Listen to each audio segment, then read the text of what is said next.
On today's episode of Star Wars Factions Compared, we look at the worst capital ship of 4 major factions.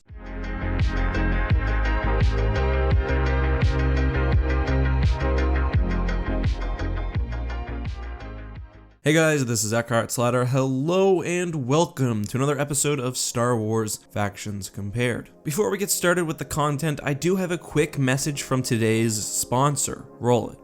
Hi, my name is Isaac, and I'm a senior in high school. And recently I got in contact with EckhartsLadder to see if he would help me out with something really important to me. And so my girlfriend and I, who have been dating for almost 3 years now, have been watching EckhartsLadder for a long time. And so we've really enjoyed his content every single week, and we watch it as much as possible. And so I could not find a better way to ask her a really important question. Will you go to prom with me? What do you say, Ariana? Will you go to prom with Isaac? What does the audience think? Vote in the upper right hand corner. Let me know what you think she should do. Anyway, on to the content. We're looking at the worst capital ships of the Rebel Alliance, the Empire, the First Order, and the Confederacy of Independent Systems. When looking at a bad ship, the focus will be on major design issues and a design which doesn't match the ship's purpose. With that being said, let's start with the Rebel Alliance and their GR-75 transport. Now, purely as a transport ship, there's nothing at all wrong with the GR-75. It's slow, it's bulky, it's got a lot of space, but the Rebel Alliance, more often than not, includes GR-75s in their attack fleet. See, for example, Scarif and Endor. People have made up a ton of excuses to justify the presence of GR-75s in battle, from target saturation to fire ships to troop transport. However, the lore and how the ships act in battle doesn't really lend credence to any of these issues. For example, troop transports weren't needed at all during the Battle of Endor. It's not like the Rebel Alliance has enough soldiers to use the GR-75s as boarding ships, and Pablo Hidalgo himself really confirmed that they were only included in major battles because a model was made during the Empire Strikes Back. And I think the GR-75s are really just used by the Alliance as sort of a fighter screening vessel. So the question is thus, how well do they do that job? And I'm going to say not well. They're almost 100 meters long, but only have 4 twin laser cannons. The DP-20 gunship, which is only 30 meters longer, on the other hand, has 8 double turbo lasers and 6 quad laser cannons, as well as torpedo launchers. The GR-75 is also vulnerable to attack, it's not very fast, and it's not maneuverable. These are all things you do not want for a starfighter screening vessel. Yet the Alliance took dozens of these ships to Endor, to Scarif, and to countless other engagements. I just wonder how many Rebel lives were needlessly spent. To be clear, I understand the usefulness of having an all-purpose ship that can house communication tech or medical supplies or whatever, but I think you could choose a much better ship. Next up, we have the Empire and the Imperial II Star Destroyer, and I know what some of you are thinking. How could a Star Destroyer possibly be the worst ship of the Empire? It's true that the ISD is a behemoth and that it's extraordinarily powerful, but it's also fraught with design issues, and a few major oversights make the ship totally ineffective in its given role. Behind all of that turbo laser firepower, there are some serious issues with the ISD. In Vision of the Future, we learn that the Rebel Alliance identified over 150,000 design flaws in the capital ship. The one which is deservedly talked about the most is the ludicrously overexposed bridge and deflector shield generators. However, the far bigger issue in my opinion is the lack of a point defense system. The Imperial I Star Destroyer made use of laser cannons, however the Imperial II relied on turbo lasers only. Turbo lasers are extraordinarily slow, they're very heavy, and they're not good for taking down starfighters. However, Imperial Star Destroyers were often meant to operate on their own, patrolling sectors, hunting down rebels, and without any sort of support fleet, ISDs were extraordinarily vulnerable to attacks by starfighters. That, combined with the sheer amount of resources that an Imperial II costs and the manpower needed to operate one, makes the ship a very blunt weapon. Design issues in the Star Destroyer line and a lack of focus on starfighters generally within the Empire can be directly tied to major losses, including at the Battle of Endor. Next up, we have the First Order and the Mandator IV class Dreadnought. This ship is quite strange and really a departure from the typically well-designed ships of the First Order. The Mandator Mandator IV has many problems. First of all, is it really necessary? It's a huge ship, almost 8 kilometers long.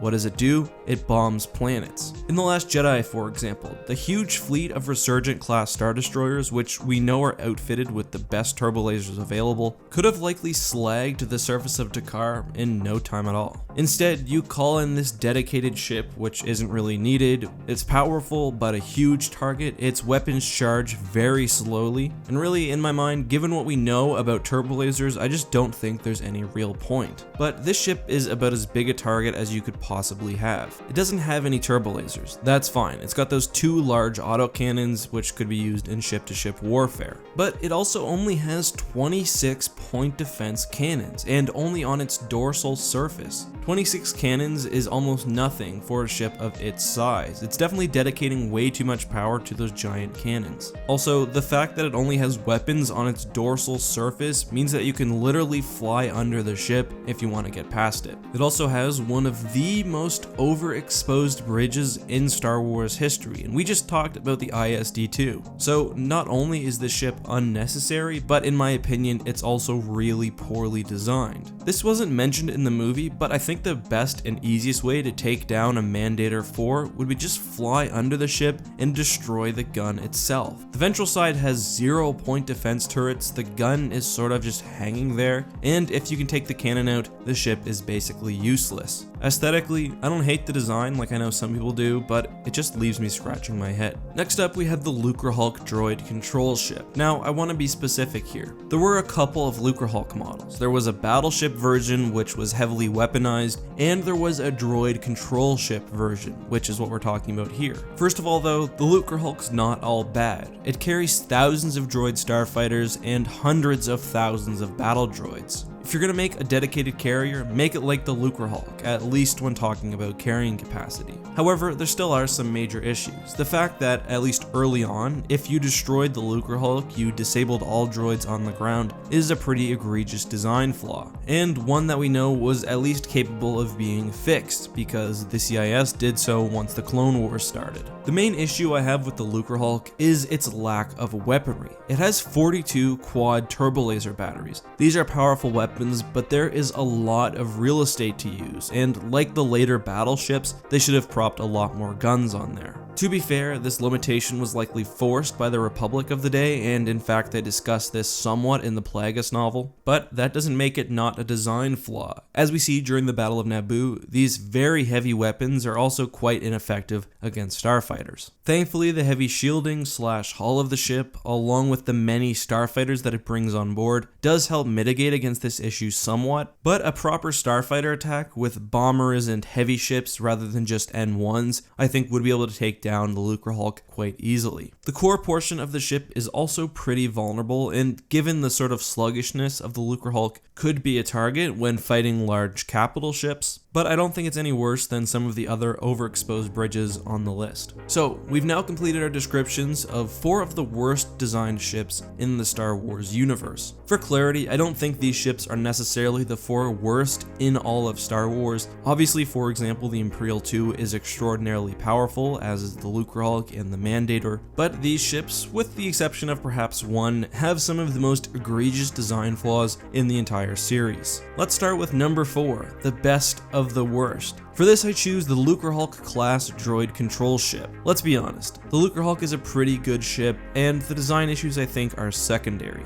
Yes, if you destroy it, your droid army may stop working, but I don't think it's fair to blame that on the ship. It's got extraordinarily heavy armor, a great complement of starfighters, the capability to basically invade a planet on its own. Its only real major issue is the lack of weapons. Now, that does somewhat limit the ship, but I still think it's pretty great. The third worst ship is the Imperial II class Star Destroyer. The Empire totally mismanaged the design of their navy. They were fighting a small, fast rebel alliance and were patrolling thousands of sectors. Why then choose a bulky, blunt ship with no point defense cannons? It really makes no sense. That, along with the overexposed bridge, really leave me shaking my head. Still, the fact that the Imperial II is nearly unmatched in ship-to-ship warfare and its turbo laser arrangement is so good, sort of makes up for these design issues in my mind. However, if the other 2 ships weren't such screw-ups, I would have no problem ranking the Imp 2 much higher. The second worst ship is the Mandator IV Dreadnought. The ship's a disaster, it really is. It's gigantic but has almost no point defense cannons, its main weapon could be easily disabled and takes a long time to recharge anyway, and there's no real purpose for the ship. You can do anything that the Mandator IV can do with a couple of Star Destroyers. It does at least seem to carry starfighters, which is one benefit. Finally, we have the GR-75, a ship so bad that the lore has been trying to give it a realistic purpose now